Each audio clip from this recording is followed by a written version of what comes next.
Punching you where? My face. Where on your face? Point to it for us. I don't remember, but everywhere on my face. You don't remember where she was punching you in your face? In my face. I mean, this is why you killed her, right? No. Right? No. It's not? No. You didn't kill her because she was fighting you? No, I killed her because she took the glass from the hookah and slashed me across my stomach. We, the jury, find as follows as the defendant in this case. The defendant is guilty of murder in the first degree. I do believe the defendant needs to go to prison. I do believe the defendant's, in this particular situation's crime was heinous in the way she tracked down, located, showed up, and then killed Ms. Thompson. With that, the court does sentence Ms. Thompson to adjudicated guilty sentence to life in prison. Under Florida's criminal punishment code, that's without parole. And she will serve the remainder of her life in prison. On a Monday morning in early December 2024, a Florida courtroom fell silent as judge prepared to deliver a sentence that would seal 31-year-old Sakiyna Thompson's fate forever. The gallery was filled with faces marked by grief, anger, and exhaustion. Family members of 23-year-old Kayla Hodgson, who had been brutally murdered over 2 years earlier, sat waiting for the words they'd longed to hear. Thompson stood before the judge, convicted just weeks prior of first-degree murder. And what happened next was the culmination of a case that exposed the darkest depths of jealousy and obsession. The judge looked directly at Thompson and stated for the record, "I do believe the defendant's crime was heinous in the way she tracked down, located, showed up, and then killed Miss Hodgson." Then came the sentence. Life in prison without the possibility of parole. If you're feeling that weight right now, if you want to dive deeper into cases where women's stories need to be told and justice needs to be examined from every angle, then please hit that like button, subscribe to She's Alive, and turn on notifications. Because every time you skip subscribing, stories like Kayla's don't reach the people who need to hear them. These cases deserve our attention, our voices, and our commitment to understanding what went wrong. Let's make sure we're here for all of it. The conviction had come down in October 2024, and it hadn't taken long for the jury to reach their decision. 12 individuals listened to testimony, examined evidence, heard from witnesses, and then deliberated for exactly 1 hour before returning with a unanimous guilty verdict. 60 minutes. That's how long it took for them to determine that Sakiyna Thompson had committed first-degree murder. That quick deliberation told you everything about how strong the prosecution's case was. There was no ambiguity, no reasonable doubt that gave jurors pause. The evidence was overwhelming, the motive was clear, and the timeline of events painted a picture of premeditated murder that couldn't be disputed. But the real emotional weight of the case came during the sentencing hearing. At least 10 people who loved Kayla Hodgson stood up in that courtroom and delivered victim impact statements. Imagine being a mother who has to describe the hole left in your life by your daughter's murder. Imagine being a sister who has to articulate the pain of losing your sibling to senseless violence. One by one, they faced Thompson and told her exactly what she had stolen from them. These weren't just statements read from paper. These were raw, unfiltered expressions of grief that had been building for 26 months. The courtroom heard about Kayla's smile, her dreams, her kindness, and all the moments she would never experience because Thompson decided her ex-boyfriend's new relationship was worth killing over. Thompson had an opportunity to respond. In her pre-sentence investigation report, she had apparently made some comments directed at Kayla's family. When the judge asked if she wanted to read those comments aloud in court, giving her a chance to address the people whose lives she'd shattered, Thompson declined. She chose silence. Maybe she had nothing to say that could possibly matter at that point. Maybe she knew no words would undo what she'd done or ease anyone's pain. Or maybe she simply didn't care enough to try. Either way, that silence spoke volumes about who she was and what she valued. The judge had done his homework before that sentencing. He'd read every letter submitted in support of Thompson, reviewed the entire pre-sentence investigation, and most significantly, he'd presided over the trial itself. He'd watched the jury's reactions as evidence was presented. He'd observed witnesses testify under oath. And he'd noted something that struck him as particularly ironic. Thompson worked in the beauty industry back in New York. Her career centered on aesthetics, on making people look their best. But it was that very connection to beauty and personal care that became her undoing. DNA evidence recovered from underneath Kayla Hodgson's fingernails led investigators directly to Thompson. When Kayla fought for her life in those final desperate moments, she managed to scratch her attacker hard enough to collect biological evidence that would identify her killer. The beauty professional had been caught by the tools of her own trade. When it came time for sentencing, the judge made his position abundantly clear. He stated on the record that he had no discretion in this case, nor would he want any discretion even if the law allowed it. Florida's criminal punishment code is explicit about first-degree murder convictions, and given everything he'd witnessed, he firmly believed Thompson needed to spend the rest of her life in prison. He didn't soften his language or hedge his words. He called the crime heinous. He emphasized the calculated nature of how Thompson had tracked Kayla down, located her residence, showed up at her home, and murdered her. This wasn't a crime of sudden passion or a tragic accident. This was predatory behavior, plain and simple. The sentence came down without hesitation. Life in prison without the possibility of parole. Thompson would never walk free again. She would age behind bars, watching years turn into decades, knowing that her jealousy had cost her everything. The judge also ordered restitution, though the specific amount would be determined at a later date, and informed Thompson that she had 30 days to file an appeal if she chose to challenge the conviction or sentence. Court costs were abstained, and with that, the judicial proceedings concluded. Thompson's fate was sealed. Now I'm going to show you the actual court footage, so you can hear the judge's words yourself and see how this all unfolded in real time. Getting close enough because my jacket was cut up. Okay, your jacket was cut up. My jacket was cut up. Okay, and what'd you do with that jacket? Threw it away. You wrote her on IG, and she, in fact, ignored your message initially, correct? Correct. And that made you angry. Correct. Defense, did you guys want to say anything? No, Your Honor. Ms. Thompson in her PSI did make some comments to the family, so we just asked them to state she'll affect that. Well, I'm not going to read them. If she wants to read them, she can read them, but that's 100% up to her. So having said that, anything else we need to do before sentencing? No, Your Honor. Okay, so with that, court read the PSI, read the letters in support of the defendant, heard from every single member of the family wanted to speak to me with regard to Ms. Thompson. With that, with the decedent, Kayla. Having said that,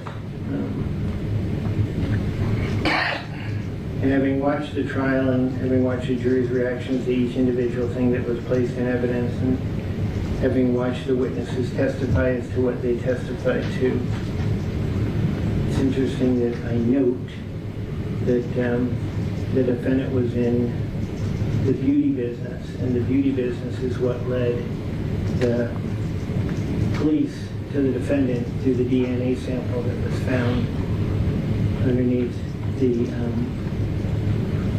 fingernail of the victim. With that, I also understand I have no discretion whatsoever, nor would I want any discretion whatsoever with regard to this particular case. I do believe the defendant needs to go to prison. I do believe the defendant's, in this particular situation's crime was heinous in the way she tracked down, located, showed up, and then killed Ms. Thompson. With that, the court does sentence Ms. Thompson to adjudicated her guilty sentence to life in prison. Under Florida's criminal punishment code, that's without parole. And she will serve the remainder of her life in prison. And anything else? We can order a restitution with her. We'll order reserve restitution. The outstanding court costs will be a civil lien. With that, anything further with regard to the defendant? No, Your Honor. No, Your Honor. Okay. With that, Ms. Thompson, you have 30 days to appeal the sentence of court. If you cannot afford a lawyer will represent you, and I will make the pre-sentence investigation letters and the information that was presented to me a part of the court proceedings. Thank you very much, and our business is concluded for the day.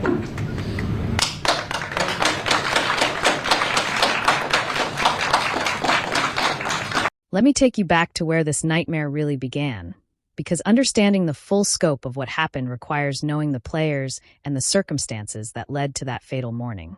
Sakiyna Thompson was 31 years old, living in New York and working in the beauty industry. By all outward appearances, she was building a career and living her life. But beneath the surface, Thompson was unraveling. She'd recently broken up with her boyfriend, and like many people going through a breakup, she was struggling emotionally. The difference between Thompson and most people, though, is what happened when she discovered her ex had moved on. Her former boyfriend had started dating Kayla Hodgson, a 23-year-old woman living in Tamarac, Florida. Kayla was young, enjoying life, and had no idea she was stepping into a situation that would turn deadly. She didn't know about Thompson's inability to let go. She didn't know about the obsession brewing 1,500 miles away in New York. She was simply dating someone new, the way millions of people do every day when previous relationships end. But Thompson wasn't processing the breakup like a normal person. She wasn't moving through the stages of grief, working toward acceptance, and eventually finding peace. Instead, she was fixating, obsessing, and ultimately planning. Here's what makes this case so chilling: the premeditation. Thompson didn't snap in a moment of emotional chaos. She didn't run into Kayla by chance and lose control. She made deliberate choices over a period of days that built toward murder. She purchased a plane ticket from New York to South Florida. She created a fake Uber account to avoid leaving a digital trail connected to her real identity. She acquired or brought a mask to conceal her face. She somehow researched and discovered Kayla's exact address in Tamarac. And then she traveled all those miles with one clear intention: to kill the woman dating her ex-boyfriend. Think about the coldness required to execute that plan. You have to book travel, pack your bags, go through airport security, board a plane, fly for hours, land in a different state, make your way to a specific address, and maintain your murderous intent through all of those steps. Most people would have moments of clarity during that journey where they'd think, "What am I doing? This is insane. I need to turn back." But Thompson never wavered. She stayed focused on her goal all the way to Kayla's doorstep. July 13th, 2022. 5 o'clock in the morning. The sun hadn't risen yet. Most of Tamarac, Florida, was still asleep. Kayla Hodgson was likely getting ready for her day, or perhaps still in bed, when she heard a knock at her apartment door. She answered it, probably confused about who would be visiting at such an unusual hour, and found herself face to face with a masked figure. That figure was Sakiyna Thompson, and within moments, Kayla was fighting for her life. The attack was vicious. Kayla was stabbed multiple times. She struggled. She fought back with everything she had, but ultimately she couldn't overcome her attacker. In those final desperate moments, Kayla's fingernails scraped across Thompson's skin, collecting DNA evidence that would later prove crucial. She died there in her own apartment, murdered by a woman she'd likely never met, killed because she'd committed the crime of dating someone's ex-boyfriend. The violence of it, the senselessness of it, is almost impossible to comprehend. When authorities arrived at the scene, they found Kayla's body and began piecing together what had happened. Initially, they didn't have a clear suspect. Thompson had tried to cover her tracks with the fake Uber account and the mask. But investigators are trained to follow evidence, and the evidence under Kayla's fingernails was impossible to ignore. Forensic analysis of that DNA sample was processed and eventually matched to Thompson. That single piece of biological evidence connected a New York beauty professional to a murder scene in Florida and blew apart any alibi or explanation Thompson might have tried to construct. As detectives dug deeper, the full picture emerged. They discovered the relationship between Thompson and Kayla's boyfriend.